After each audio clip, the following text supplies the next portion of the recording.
Okay, Bishop. Sanibona bafethu kunjani? Usiwade lokhulumayo. Bafowethu ngiyanibingelela egameni lomkhonto wesizwe. Ngizocela ukuxolisa nje bafowethu kubo bonke abantu abagcina bengafinyelelanga ukufika e-stadium.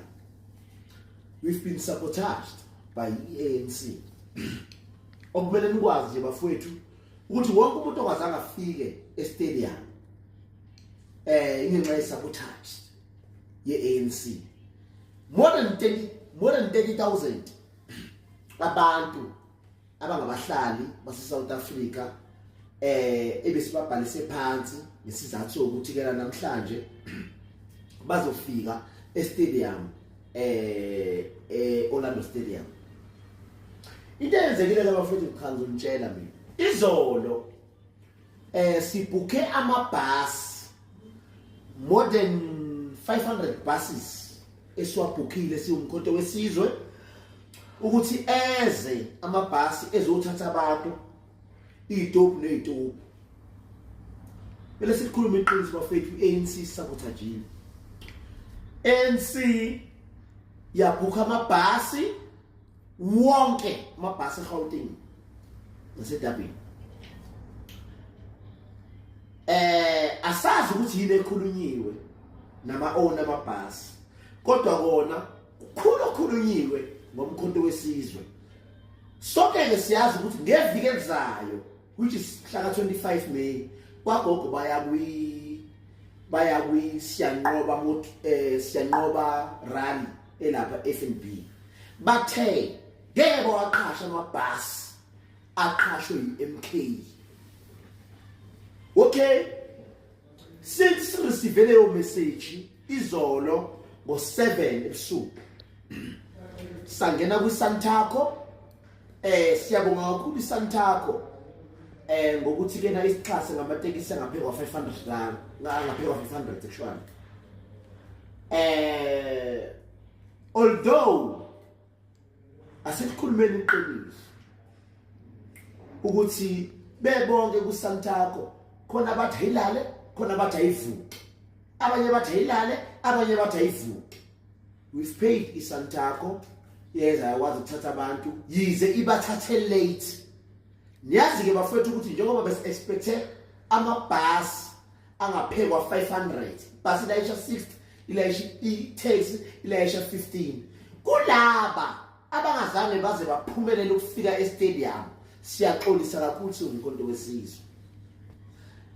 Ngithi nje angixolise kakhulu inhliziyo yami ebuhlungu. The reason why ngize kumina bafethu ngizoxolisa siyaxolisa.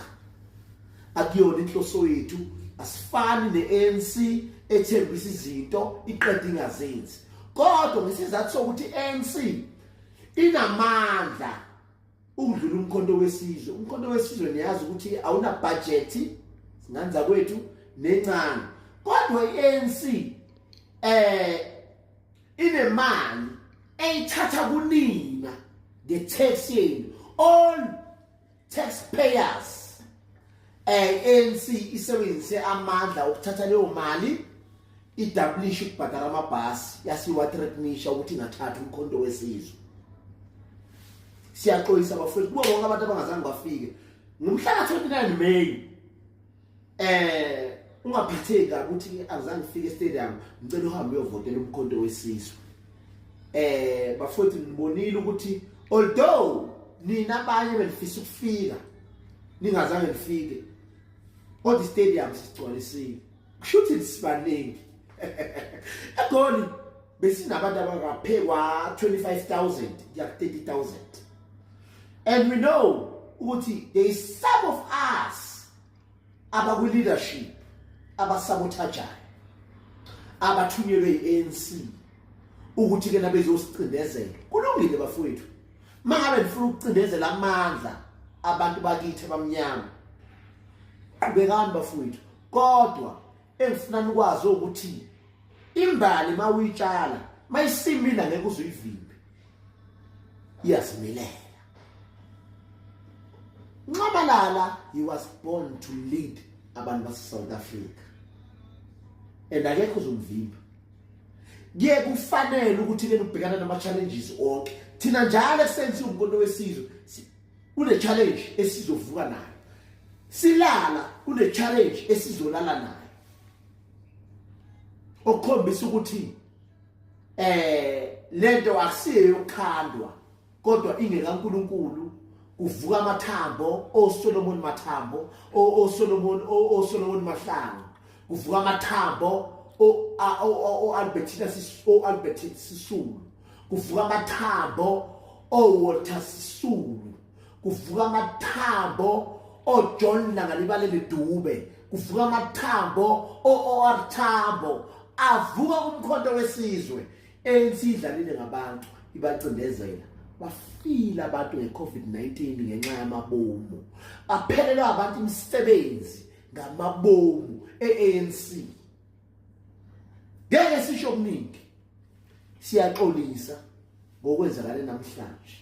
Cela nihambe niyovotela umkhonto wesizwe mhla ka 29 May sikhiphela abantu. Mandla